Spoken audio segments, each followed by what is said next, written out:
you getting what your money's worth? And Exactly. we're already not at $70.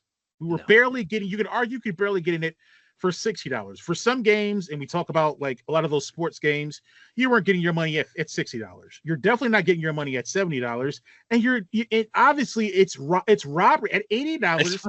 They it's at highway $80 robbery. at $80, they freaking EA, Tiburon or whatever should be calling the police and saying that, can you please come here? We've committed a felony. We charged $80 for Madden.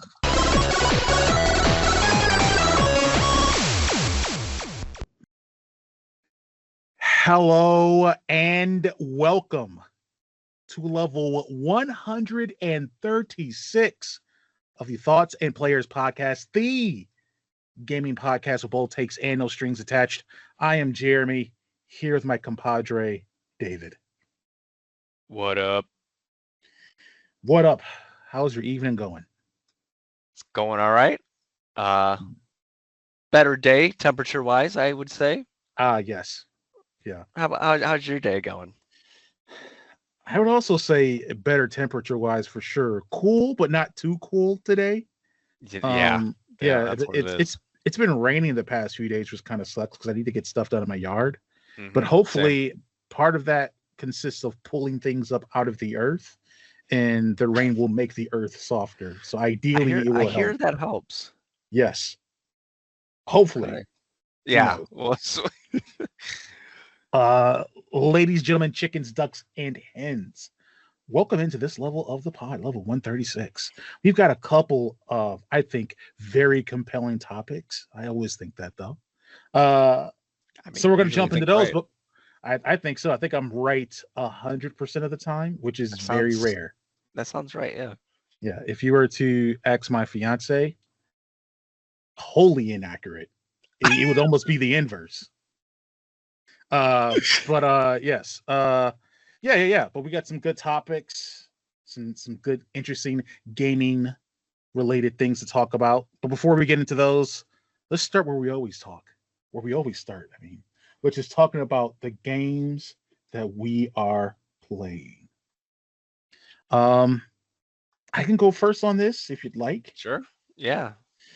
So, what games have I been playing? Well, again, fortunately or unfortunately, I have just been playing one game. That one game is Oblivion Remastered.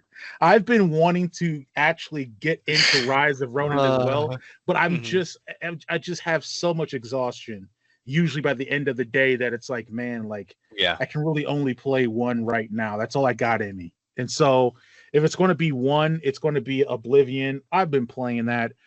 I went and looked at my times for, so I am playing Oblivion. I am also playing Oblivion the most inefficient way possible, where I am playing two characters almost simultaneously.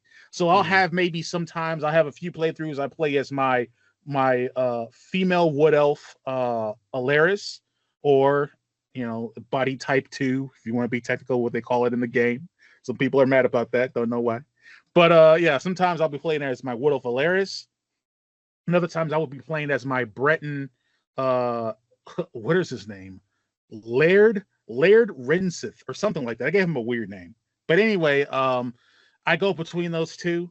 Okay. And so I got a little bit of playing in today. I played as Laird. Wanted to get back to my Breton, concocting potions, selling them, trying to make that dope. I finally got him up to level, I think, 57 or something of alchemy. So I can make, the higher you get in alchemy, the more powerful potions you can make, the more potions you can make off of fewer ingredients. So it's a good incentive to want to do that if you want to make money, and it kind of goes into the play style of your character. With my thief / assassin wood elf, up in that marksmanship, up in that sneak, up in the security for the lock picking, really trying to RP into those kind of different playthroughs I've got going on right now. But I think I have about 6 hours into my wood elf and about 8 hours into my Breton, my battle mage, essentially. That's the one I started playing first. So I've got about 16 hours total into this game, and both of my characters just reached level 2. So this is what I'm saying. What I'm saying, I am wholly inefficient at playing this, and I don't. Oh my God! I can't stop myself, I guess, from being inefficient because the whole time I'm like, God, I want to play other games. There are other awesome games out or that are coming that I want to be ready for to play. But if Right. I'm going to take my time playing Oblivion wholly inefficiently and not getting to Rise of Ronin at all, then I'm never going to play another game this year. So I have to figure this quandary, this little quagmire I've got myself in out. But the most important thing is that I'm having fun. That's the most important thing with all. I mean, again, 100%, 100%. Yeah, but it is inefficient. I am frustrating myself with how I'm choosing to play this. Just had this realization today. I'm like, oh yeah, this is extremely inefficient because I think I've made the most story progress with my battle mage, and I think that's the person that I'm going to say is my main, so to speak. But it feels good every once in a while. I jump into my. This is the bad thing that happens. I jump into my wood elf playthrough, and it's so fun to just do evil, messed up things in that game that I just kind of, oh, okay, you know, several hours later, oh, I've murdered several people. Oh, and then I go and actually progress in the main story. So then I switch to my battle mage, or I'm like, oh, hey, I want to level up some other things. I want to play the game, interact with it a little bit differently. So I've put all this time into it. Some people may be thinking, oh, have you played? I'm guessing with both your characters, you've done the Imperial Arena, right? That's a really popular thing to do in that game. Once you reach the Imperial City, you get out of the sewers. The arena gets you some money. It gets you some experience because you're fighting and different stuff like that. Neither person, I've done the arena with neither person. I've just been exploring dungeons. I've just been killing bandits, riding around in the wild, and just doing other things to kind of level up. So I got to figure that out. But it's going to happen. Eventually, I'm going to be like, all right, I've had enough. We got to get this going. And then I'm more than likely just going to jump into my battle mage and just do a complete playthrough. But those are the games that I've been playing. I'm telling you, by the next time I record, I'm going to have made myself play Rise of Ronin. And the thing is, I'm pretty confident that once I start playing it, I'll get into it again. It'll be easy. Yeah. But it's just a matter of like, can I, like, man, I do have an hour I can give to this game. I've got to make myself give this hour to this game so I can start to get back on track and beat this thing. Freaking Dynasty Warriors Origins is waiting. And I know that when I start playing that, I'm going to be all into that game. So I've got to, get this stuff cracking. And plus I got to trade some games. Like I said, get some other things. Kingdom Come Deliverance 2 is out there. There's a bunch of other games that are out there that are coming. Clear Obscure is out there. I wanted to play that and try that out. So I gotta get cracking, but that's what I've been playing. That's it. It's just one game, 2 playthroughs, very chaotic. I agree. Yeah, but that's crazy that even when you're doing all this stuff, the side quests and whatever, you're still only like level 2 after like 8 hours. Yeah, well, you're incentivized because of the world scaling in the Oblivion. You're incentivized not to level up quickly. Because as you level up, the world levels up. So then quests that are easier become harder because you decided to level up. So right, I completely forgot about that. It's a little intentional, but yeah, it's a little intentional, but also just I've been doing stuff. I haven't been. Your character levels up when you go to sleep in that game, and I just haven't had my characters going to sleep. I've had them waiting. Hey, go into this corner and wait 16 hours until the shop opens up so I can sell a restore fatigue potion that I've crafted, right? Like that's what I'm doing, So part of it's a little bit intentional, part of it's just I'm busy doing other stuff. It reminds me of my Red Dead Redemption 2 playthrough, just very inefficient, spending hours doing things that really don't matter and won't lead to the completion of the game. But I'm trying to get myself back on track. But yeah, that's it for me. How about you? All right. Yeah. Anyways. Mostly Rivals, a little bit of Apex with the whatever it's called, arenas. There we go. And that's it. I've been teeter-tottering back and forth between Diamond 3 and Diamond 2 and Rivals. Okay. So I think I might hit Diamond 1 this weekend. Now I'm reading here that that because I was perusing some stuff and this headline popped up of Marvel Rivals reveals Ultron ability kit. Yeah, so the PBE or whatever you call them is up now, I think, and it's because they do updates halfway through seasons instead of waiting for the entire season like most other like battle pass quote unquote companies do. Yeah. And Ultron is coming, and they added a lot of combos in between characters. So I kid you not, all right, unless these are false rumors, whatever, they're just fake. But Storm, her ultimate is she turns into a tornado. Okay. Jeff the Shark can now interact with her tornado. And he can chomp on people while he's going through her tornado. What is that? That is a Sharknado. Sharknado. What in the world? They are memeing in this game on purpose, and it's hilarious. Yeah, it's pretty clever. And Storm can interact with the fire dude in the Fantastic Four. I can never remember his name. Johnny Blaze, right? Johnny Blaze. So his ultimate throws down these huge fire things, and Storm can interact with those. It makes her ult longer and sets the tornado on fire. So now we're gonna have a fire Sharknado just destroying everything. Ridiculous. All right. But anyways, yeah, mostly Rivals is what I've been playing. That's nice. That is a game embracing memes like that. You mentioned like Sharknado. I was thinking of like, is there such a thing? Could they ever meme the Pastor Raptor movie? Right? There's like, I don't know if you heard of this movie where there's like a pastor that like goes on a mission someplace and somehow touches a thing that also allows him to turn into a Velociraptor.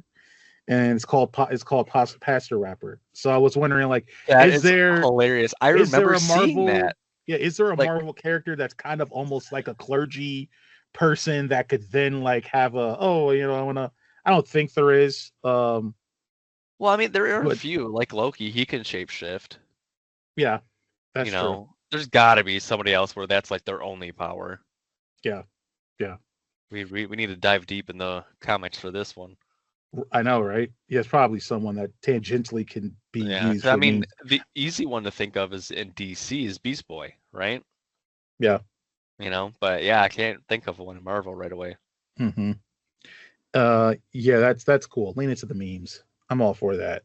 However many memes you can. All right. Well, that's the games that we're playing. Guess it's time to move into our topics. Yeah. Who wants to lead us off? You want me to lead off on my topic? You want to lead? How are you feeling? I'll lead off. I think you led off last level. Okay. So for my topic, Dragon Ball Z. A lot of people know that, so it's an easy reference. In that show, they have this thing where they can fuse two people, and they become this own entity, right? So I was thinking, if we could take two games and fuse them, what would we get? We could take two games and fuse them. What would we get? Did you have two in mind? Do you have an example of which ones you're thinking? Yeah, I could go first. Okay. I'll give you because I think I got something, but I'm not sure. Yeah. Okay. Might be a little cliche, but I want to combine the Titanfall. We'll go with 2. That was a really good one. And Mirror's Edge. They both already have the wall running, but you fuse the story kind of, and instead of just being on a big, huge battlefield, maybe you're part of the Apex team, but you're trying to infiltrate, and so you have to run through the halls and whatever, and you're timed because the security cameras are down, stuff like that. So I think, Mm-hmm. some levels like that, some levels like Titanfall, and Kind of like more of like a that makes more sense. Like more of like a more personable specialist. maybe. Yeah. I guess like more like directly mission driven of like just the individual, which feels like it would fit with Titanfall because technically pilots are like everything, right? Right. So you would Exactly. think that there'd be like cases where or a game of where like the pilot has to do some stuff, a spec ops type of Yeah, see, situation there we go. that's not really having Just the jump mech out of the involved at Titan, all. set it on autopilot while you infiltrate this building, blah blah blah blah blah. Yeah, See, there we go. There we go. Boom boom. yeah, I like that. I like that. I would say that for mine, if we're gonna do, let's say, some fusing of games, I would say, speaking of spec ops, I've kind of talked a little bit about this with the Remedy thing, so it kind of goes in tail.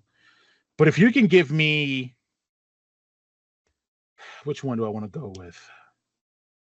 If you could maybe give me a reboot that fuses Halo, the first Halo, Okay. with Spec Ops: The Line. Okay. So psychological elements within warfare, right? Right. Betrayal of certain things, like of certain directives. I feel like the USC in Halo is like, at least in the games, is represented in those earlier games for sure, is being pretty straightforward. But if there's like a built-in hidden conspiracy of like leadership not really telling you completely the truth, you thinking things that aren't 100% real, your mind playing tricks on you because you're in this different kind of world that's going on, right? Like you hop into an Hmm. alien world in Halo and it's kind of like, yeah, they're aliens, now let's kill them, right? But what would it be like to just hop in and be like, what the bleep, right? Like that whole kind of sensation that happens right there. But you also Hmm. have to be like this relentless killing machine in Master Chief. I'd love to see that fusion because I feel like um Halo, the first Halo does a pretty decent job of, even though you're in a sci-fi world, it I know that it feels fairly reasonably grounded, right? Hmm. So if you add a little bit of a psychological kind of war storytelling aspect to it, I think it lends perfectly into that. I kind of, like I was saying before, I kind of mentioned like I would love for Remedy to remake the Resistance Fall of Man games. This Right. plays more into that kind of Master Chief sci-fi. They don't exactly have the same type of like reality because Resistance Fall of Man is all World War II based. Halo is very much sci-fi, action, military, interstellar, all that stuff like that. But Exactly. I think it'd be a really cool, interesting fuse that could add even more substance to Halo if they were to look at it like that. So that's the first fusion that I think would be awesome, and that's what we'd get. I like it. You Yeah. kind of did the same thing. There's a lot of similarities, but there's so much difference that fusing them still will create a brand new thing. Yeah. It's perfect. All right. For my next one, I'm thinking a Last of Us Alan Wake kind of scenario. I just tried to combine the word situation and scenario. Yeah. Scenario is what I said. But because I know The Last of Us is kind of like psychological a little bit, but like I know I only played the first like 2.5 hours of Alan Wake 2, but I really loved the way it built the story, and you were like had to find the clues and whatever like that. And with the Last of Us, you're just trying to survive. Mm-hmm. So maybe you're in a safe town, kind of like how they are in The Last of Us, but Mm-hmm. there's other strange things going on, and people eventually set leaders and stuff. So you have like the detective trying to, figure out, and there's a lot of stuff that could happen with those two fused. Right. Yeah. There's yeah, I mean, for sure tonally, right? They're both like darker games tonally. Right. You know, you mentioned Alan Wake 2. That's a Remedy game. So like you said, there's that the whole horror psychology. Right. I wouldn't say that The Last of Us is like has any psychological horror to it. It's more so just kind of like just horror. Yeah, Or I like just zombie-ish horror, right? So I like the some idea that you're people saying adding psychological horror to it. Some people would find I know some people find the situation of The Last of Us to be the horror, right? Like the that's more what I was pointing to. right, Yeah, but like it's the not state of the like world and playing exactly. psychologically. Yeah. Yes, But you got it. I think that blends well into it. That psychological element of it, that darker element that could be explored, right? Because you really have to I mean, again, Last of Us does great storytelling, right? But Mhm. it's just a way of how can you introduce new, compelling, different types of things into games that makes them feel different yet the same. And I think kind of a little bit of that blend of those, that fusion of those two, would be really interesting. Would be intriguing. I definitely would find myself more engaged and willing to play Last of Us 2 or The Last of Us if it's 3 or whatever as a player, right? Um, Mhm. I was very compelled playing the first one as a player. The second one, I had more interest of it as just a storytelling mechanism. Right. I And remember so that. the third one, I'd be like, oh, okay, yeah, a little bit of Remedy in this, a little bit of psychological stuff in this. I can get with that. Let's see what that's like. You know, that'd be cool. Um, Thank you. let's see here. Thinking about a fusion of two games, a fusion of two games that would be fun. Um, I think I would. Well, let's see here. I guess I would like a game, a fusion of. I'm going to say possibly something like a. Now there's bad games. I'm mentioning some bad games here, but hear me out. So I Okay. wouldn't mind a fusion of something, let's say along the lines of Nino Kuni 2, The Revenant Kingdom, or perhaps a Fable 3, or perhaps a Crusader Kings. And I'm talking about like obviously the whole royalty kingdom um managing or something element Right. fused with the sci-fi world of something like a Mass Effect. I like the idea Ah. of being able to, you know, if you want to use like another reference of like Starfield or something, I don't know, something sci-fi, right? But the idea of that I can become a space king or Mhm. space queen, and I can do that through like like mostly through RPGs. What I was thinking, right? That would be really interesting, and I think great for me because there's so many space like space strategy games where you're doing this, whether it's like Stellaris, whether it's Homeworld or something like that, right? Right.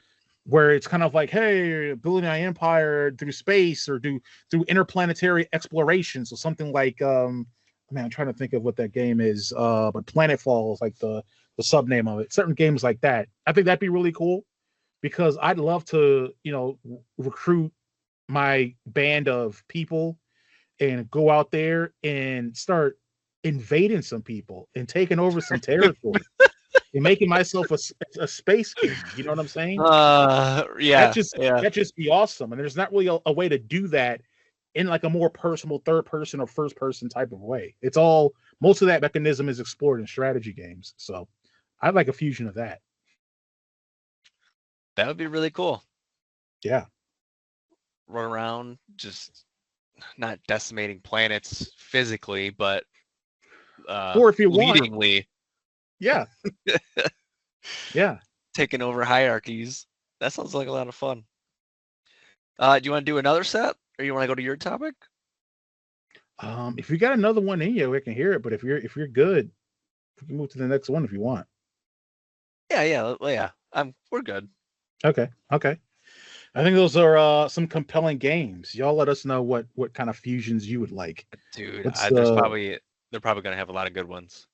yeah, there's I mean there's so many, right? There's Yeah, there's Exactly. That's why I was just like, we might as well just stop because like we could just go forever. Yeah, there's so many of them.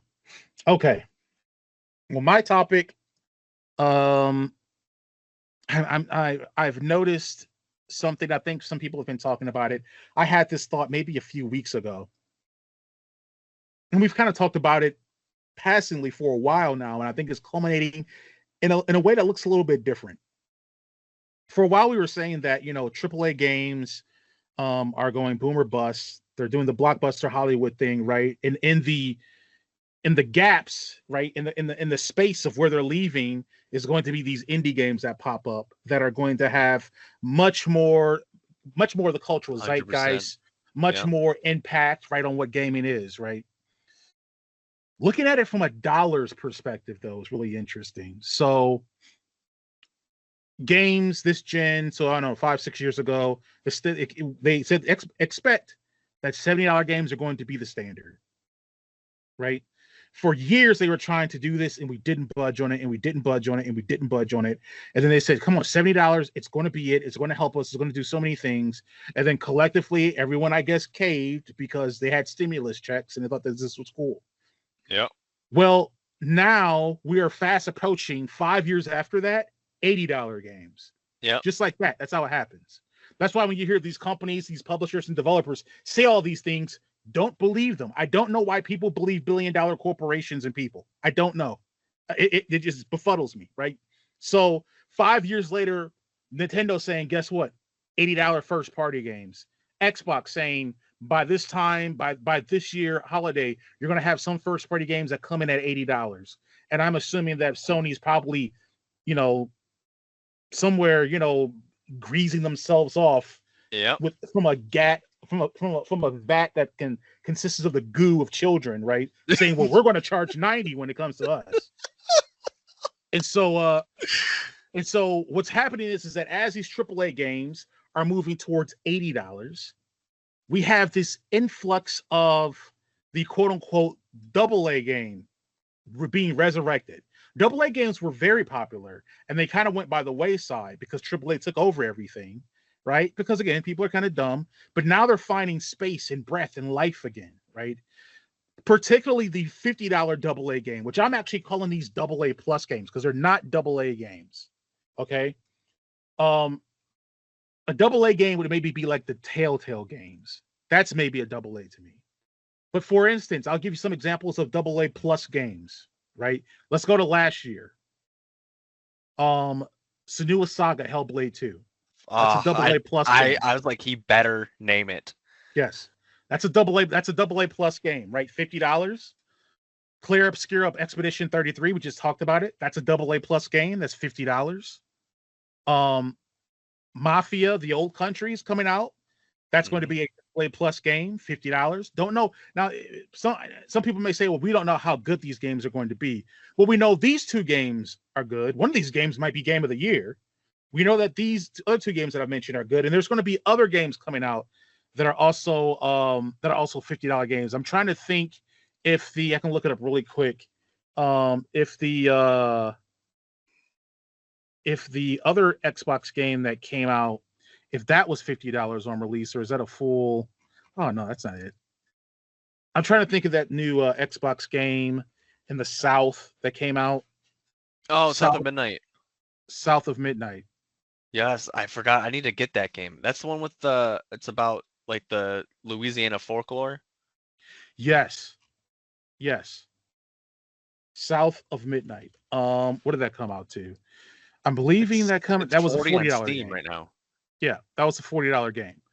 And again, there's other games again compelling coming out at lower prices. I think maybe I don't want to speak out of turn. I think maybe Kenna Bridge of Spirits came out at a lower game, at a lower dollar price when it initially came out, and maybe some other games too. But the point is that there's more games coming out, AA plus games coming out at this $50 range. Mm-hmm.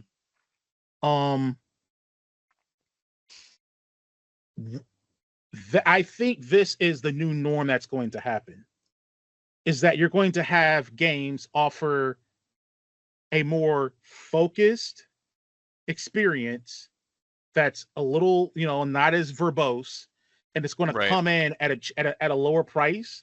And I believe that focus is going to work to the benefit of those games. And I think on average, those games will review and play and be better received than these AAA behemoths that get put out that take 7 to 10 years to make and cost $250 million, right?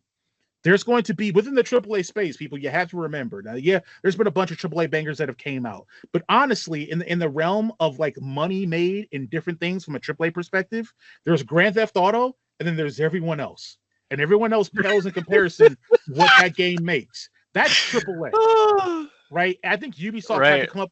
I think Ubisoft tried to come up with the idea of quadruple A, right? Like this is Grand Theft Auto is quadruple A. There is a quadruple A, that's it. But it's pretty much Grand Theft Auto and then everyone else.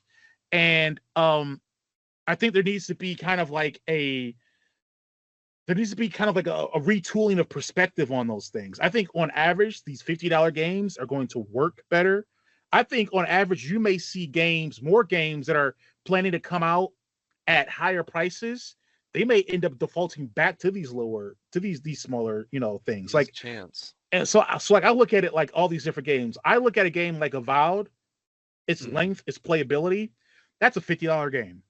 If it came out at $50, I'd be like, even if you didn't like it really, you could say, yeah, it's worth its value though, but because it came out at whatever 60 or 70 full price, whatever, it gets graded different because there's AAA games is being graded against. I think the $50 works well for everyone as a consumer. I have games that I like, that I want, that are going to fit into that $50 range. I can be more selective with, okay, there may be one or two super AAA games or quadruple A games that I'm going to get, and that's it. What's the AAA games that I'm going to buy this year? Ghost of Yotei, and that's it. Because the other two that I would have bought, which are Fable and GTA 6, come out next year. Yeah. So, but guess what? There's a few AA plus games that I might grab, and it's going to be more financially, beneficial for me. So this is kind of the pattern that I think we're seeing emerge. I think this is it's filling a need, which is access to great game experiences that are not as prohibitively expensive as they're becoming. $60 was it for a while because it felt fair. $70, it was like, well, it's been $60 for 20 years, so I guess we can give a little. And already they're moving to $80. Yep. It took 20 years or 25 years to go from 60 to 70, and it took 5 years to go from 70 to 80. Like that's just, and by the way, this is a decision that's being made absent of whether there were tariffs or not. This is just the way they were moving. And guess what, everyone? It's going to be $80, and they're going to have the same loot boxes, and they're going to have the same DLCs, and they're going to have the same battle passes because they're not going to take away that stuff. They'll upcharge you for a game 2 years or 5 years later. They'll give you $20. They'll ask for $20 more, and they will take any of those other money-making devices out because they make money. So that is what it is. I think the $50 game is what we need right when we need it, because we now have more of a gradient of AAA games that are $70, $80, AA plus games that are $40, $50, and then these indies which occupy that space and everything that's lower, right? I can get Among Us for $5. I can get Senua Saga for $50. And then if I want to be an idiot, I can go and buy, I don't know, Star Wars Outlaws for $70, right? Ask somebody how they feel about paying $70 for Star Wars Outlaws. I think it's a necessary correction that's happening, I guess. And it feels natural. I agree. Yeah. Because like you said, they're doing this way too fast, right? They saw us give a little, so like, all right, we kicked them a little bit. They let it down. Let's just wait a little bit and then kick them again. They won't even really notice. Like no, like we're noticing. We're noticing more than last time. Yeah. And for like the AAA games and stuff, I feel the crowds that go for those are going to be more so looking for what they can complain about because of how much it costs, and it should be a godsend of a video game. Yeah. Which I agree with them. You know, if you're making me pay this much, if you guys put this much time and money into it, it should be a good game. Mm-hmm. Like, even despite being a money grab with the battle passes and loot boxes and mind you, Mm-hmm. that's like you said, it's never gonna go away. But the game should work. Yeah. You know? And a lot of times those games don't. No. And then dropping down to the $50 games, like Yeah. Hellblade. Amazing game. Could you tell it wasn't AAA? Yeah, but like barely. The graphics were amazing. You know? Mm-hmm. But that what would you say made it obvious that it wasn't AAA? Was it simply like scope, or were there other things? I would say the time frame, because it was like a 6.5 hour game. Mm-hmm. Right? I feel like it might have been a little bit longer, and I felt like there would have been more stuff that I didn't want to deal with. Like, they probably would have added a skin or, whatever. Like, it just didn't feel like they were trying to steal my money. Mm-hmm. And Yeah. that's what those games feel like to me. Right. And then I was thinking about it. Back when I was like starting to live on my own, I was making $160 a week. So you want to take a half a week's paycheck for a game? Like, that's insane. For one game that will have loot boxes and DLC and a bunch of other stuff in it. Like, exactly, it's going to have all that other stuff in it. And it's trying to tell people, and I think it's a main audience, it's a casual audience type thing, right? Like, I think that's mostly what happens, is that the casual audience will look and they'll say, Xbox will say, hey, next Call of Duty Black Ops 2 is going to be $80. And then they'll say, derp, here's $80, right? Because it's just not a lot of critical thinking going on there, right? It's just, I want my game, I'm just going to play okay, yeah, that sucks, it's $80 now, or whatever. There's so many other games. There's like another game I thought about, Eternal Strands, is one that came out earlier this year. Okay. More of a AA type game, right? AA plus type game. Borders on that, but I think it's maybe easily a 15+ hour game. It's a compelling little open world RPG, and I think it maybe came out at $40 or $50, right? These games are there, they're available, and a lot of times, even with these big AAA games, unless you're really into gaming, you don't know who the development teams are on these anyway. Like, you don't know. I barely know. So it's like, so it's like, it's not a thing of like, oh, I like this developer, this derp. It's not going to be a lot of that, right? But it's just a matter of like, are you getting what your money's worth? And we're already not at $70. We were barely getting, you could argue, you could barely getting it for $60. For some games, and we talk about like a lot of those sports games, you weren't getting your money at $60. You're definitely not getting your money at $70. And obviously it's robbery at $80. At $80, robbery. At $80, they, freaking EA, Tiburon or whatever should be calling the police and saying that, can you please come here? We've committed a felony. We charged $80 for Madden, right? Like that's what they should be doing. But then again, if you allowed yourself to be bamboozled, only so much can happen, right? The silver lining is that it's been recognized that there's an opportunity in gaming to present smaller, more focused experiences. And what's going to happen is, and what has been happening is that a lot of these non-super, Baldur's Gate, whatever is whatever, but a lot of games that have been getting a lot of accolades or a lot of awards, they've not been the super big AAA games. They've been the smaller experiences. Like, people, let's not forget, a few years ago, Hades won Game of the Year. That was a $20, $30 game. Right? You're correct. I remember that. And you know what I'm saying? There's obviously, like, Baldur's Gate came in. It doesn't really help from the standpoint that Baldur's Gate won one year, Hades won one year, and then every other year it's been some From Software game. It's either been either been Sekiro, or it's been Dark Souls, or it's been Elden Ring. So obviously, that's the lay of the land there. Mm-hmm. But by and large, that really doesn't really work out unless it's obviously a AAA game that has a lot of things put into it. So for instance, even though it launched in a terrible state, they've put a lot into Cyberpunk 2077. So you're like, okay, Yes. I Yes. get it, right? But a lot of it is, it's like, I don't understand. It's not worth it. They're not pushing a lot of technology or doing anything like that. I don't understand. And that's where it's like, you got to really be conscientious. As someone who mostly buys indies, who every once in a while will, buy a brand new game that may be triple A-ish, you know what I'm saying? Yeah. It's or if I'm buying if I buy the AAA games that I buy, I never buy them at full price, right? It's either, if I'm paying full price, I'm paying full price for something like Thronefall, or I'm paying full price for something like Wildermyth or RimWorld. Right. Like these smaller $30, $40 games that earn it. And I think having the these $50 games are kind of a sign that there are at least people in the industry that understand that recognize it, that see where the industry is going. And they're saying, hey, for $50 is more than enough to pay to get a game of the year. You know what I'm saying? We're it. You don't need to worry. You don't need to wait for whatever kind of weird stuff Square Enix is going to do with Final Fantasy. You want a cool, awesome turn-based final RPG? Clear Obscura, we're here. Join us. Support us.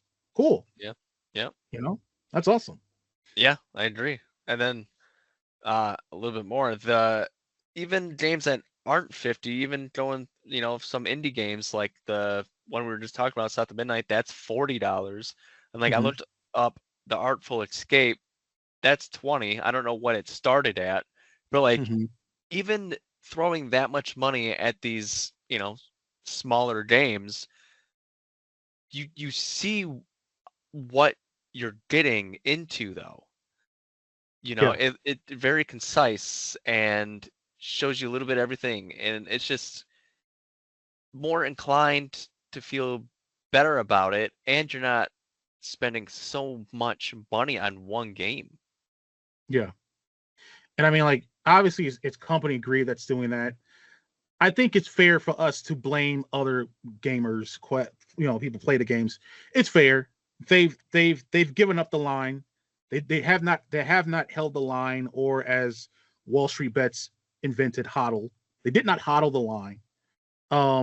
And we're now seeing it. Like we have Nintendo saying that we're going to charge $80 for first party games, and Nintendo fanboys and fangirls are carrying water for it. Hey, $80. Hey, it's a Nintendo game. Nintendo games are awesome. I think Nintendo games are worth $80. And it's like, hey, no, they're not. I understand that Nintendo's beloved. No. And Nintendo has huge, historic, iconic IPs, but they're not. Hey, newsflash, Mario game, not worth $80. Just a little aside, Nintendo fanboy, fangirl, whatever, they treat almost every Nintendo game, and obviously they get some hate is usually not within their circle of influence. They treat every Nintendo game like if it's freaking Breath of the Wild. You wouldn't know what's Breath of the Wild? Breath of the Wild. Breath of the Wild. Everything else is of its own merit and value, and it ain't been great. Okay, they make good games for what they make, but also it's like, look, if you want to play $80 for a, I don't know, 20-hour Mario game where you're jumping around in Mario at 1080p at 30 frames per second. If you want to pay $80 for that, if you want to pay $80 to play a game from 2014, be my guest. But let's not act like that's earned simply because it has the red badge on it, because it's not. And I think when you have people like that, the same thing with Xbox, whatever carrying. Oh yeah, they had the Activision acquisition, so they have the $80 for Call of Duty, $80 for this, that. That's not my problem. I didn't tell Xbox to go blow billions of dollars on Activision Blizzard. I didn't tell them to do that. I didn't want them. I don't care if they own Call of Duty or not. So like, there's a bunch of people carrying water for all these different companies, and that's also what's messing things up. That's got to stop too. It's got to be more of like, what are we getting? And I know some people are like, well, how do you value your time? How do you value it? What's the value of a game, right? And I would say that it's all in stance. Like, you naturally feel it how much other things cost, And when a good hits a certain price point where you're like, that just doesn't feel right, then you know you've gone too far. And for a while, $dollars felt pretty good. $70 felt like, okay, I guess. And $80 is like, this is ridiculous. But there's some people whose whole identity is tied up into video games, and they're just going to pay whatever they got to pay. And this is someone who has a video game podcast saying that, right? You betcha. We love video games, but our whole identity isn't tied up in video games. So, for them, they're going to pay $80 for Mario Kart Infinity or whatever the hell they call it, and I'm pretty sure it'll be fire. But if you're going to sit there and also say that the new talking about fusing games, if you're going to also say that Splatoon 7 should be $80, it's not. It shouldn't be, and you already know that. So, but that's what it is. So that's why I like $50 games. I swear that's going to be the fall of Nintendo. I'm right there with you. Their whole pricing model and the shrieking audience of that installing fan base. Let me tell you something, man. Like, I've got a cousin who's like 10 or 11 years old.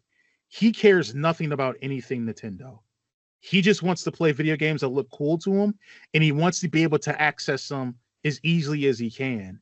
And when you only have, a game that only comes on one platform,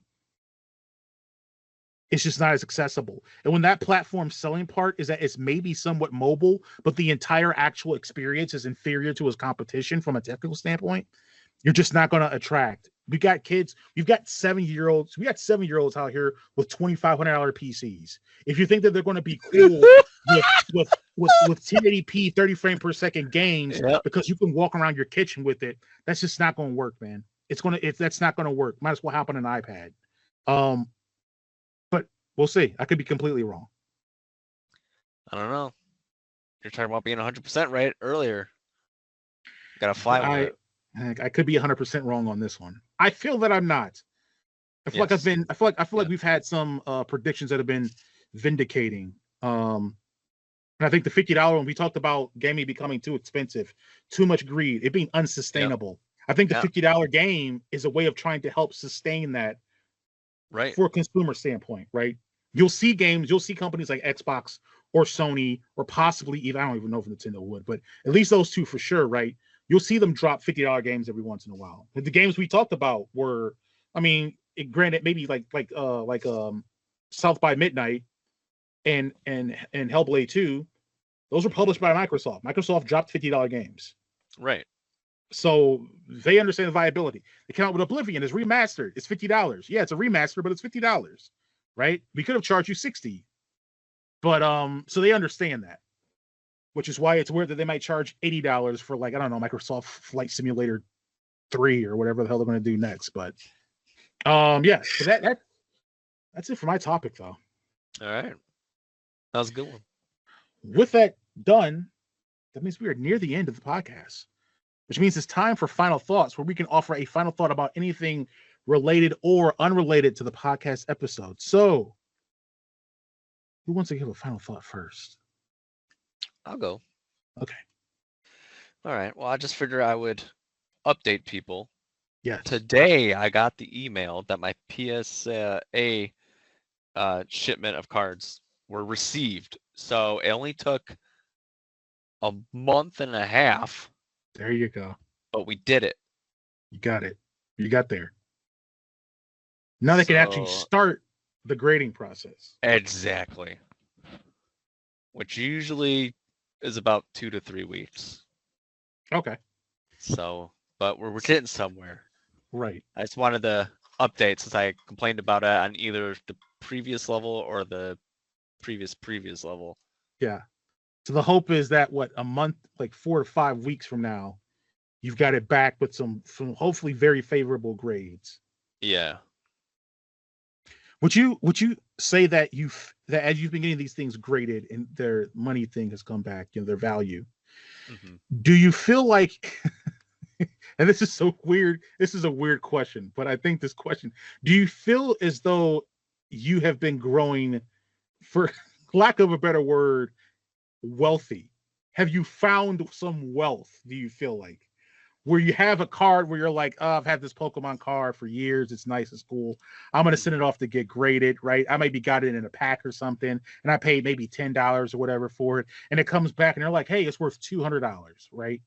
I mean, do you feel like it? Do you feel like you're like, I am discovering assets of which will be part of my estate, of which I will garner and build up and have wealth tied into these cards. Right. Yeah. So I really started collecting and always thought of keeping them and then selling them later in life. So that's kind of what I'm doing right now, getting everything sorted and everything I want graded. And so like they are doing what I wanted them to for me, but it's not as much as I thought. But you're a kid wishing your card is worth $100,000 in 20 years, So, but I mean, it's still a good hunk of change when everything is said and done. But yeah, I'm gonna have to spend another $2,000 on grading. Yeah. So you're saying that when you were a kid, when you were young, you went into it with the thought of, I'm going to keep these so I can sell them later. Yeah, and I took care of them the best that I could, but I didn't have any adults or any friends that knew how to do that, So I have a lot of cards that just are not in perfect condition. I was gonna show one, but I mean that's incredible. How old were you when you said that's incredible foresight to have? I was in 6th grade when base set came out. That's when I started collecting. That's incredible foresight to have, though. Like the idea of like, hey, like I can keep these and make almost kind of like the baseball card type thing that used to be back in the day, right? Exactly. Yeah. I just wish I had more understanding of it because I just tried to collect like one of every card. Yeah. I should have been chasing like the set, like chase card. I should have been going for first editions. I should have been going for just the shinies, not the whole collection. But again, no one to teach me. It was a live and learn kind of situation. Yeah. I mean, it was way better than I went into it thinking this car looks pretty and I'm going to take it to fights and fight people with it. And then, I don't know what happened to them. I don't know what happened. I found my Yu-Gi-Oh book that has some old Yu-Gi-Oh cards in it. Ooh, nice. But again, I bought those to like, hey, these look cool and I can fight with them. Never thought anything beyond that. So it is very, very great foresight for 6th grade you to be like, hey, I'm gonna get these, and one day this freaking holographic Venusaur is going to be worth $1,200, and you know what I'm saying, and yeah, that's pretty cool. That's pretty cool. Thank you. Yeah, that's my final thought. My final thought was going to be based off of a conversation I had with a coworker where we kind of had a talk about kind of how bad the most recent trilogy of Star Wars movies were, but I'm not going to do that because I feel like I'm just not going to do that. Another thing that he did mention that was a news item I did see was that did you read the thing about Vader? This is why it came up about Darth Vader in Fortnite. Yeah, because people are awful people. Yeah, so they had Vader set up. They had trained the Darth Vader as a person that if you defeat Vader in Fortnite, you could invite him to your squad. The voice of Vader was trained using some kind of GPT, but was trained on James Earl Jones's voice. Yep. So sound just like him, right? But obviously, because he's trained, there were instances, and he would talk. You could talk to him, and he would respond in voice chats. People somehow trained the AI voice to use profanity, and so Epic had to go in there and do some fixes in order to make it that the voice of the late great James Earl Jones was not used in a profane way, right? From his infamous character work or infamous voice work for Darth Vader. which, like you said, people obviously, okay, that's going to happen. It's bad. It's not great. It Yep. is also pretty funny. So, yeah, that's my final thought. Is that yeah, interesting piece of news to come out of Fortnite, a game that I Right. could not care less. I couldn't. but it's an interesting bit of news that came out. So Yeah, I agree.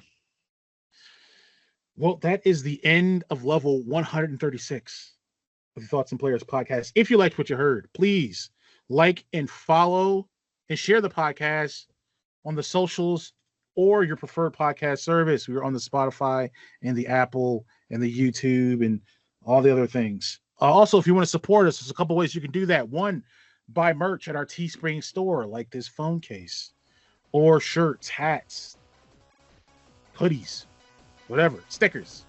Also, we have a Patreon. We have 3 tiers there: a $2, $5, and $7 tier, each offering little goodies and bits. I think the next thing that's going to go up is episode 3 of Thronefall playthrough. I think that's it. Yeah. Yeah. So that is. Be sure to look out for that. All right. David, was there anything else you had to add? Peace. All right. Well, thanks for tuning in, and we will catch you on the next level.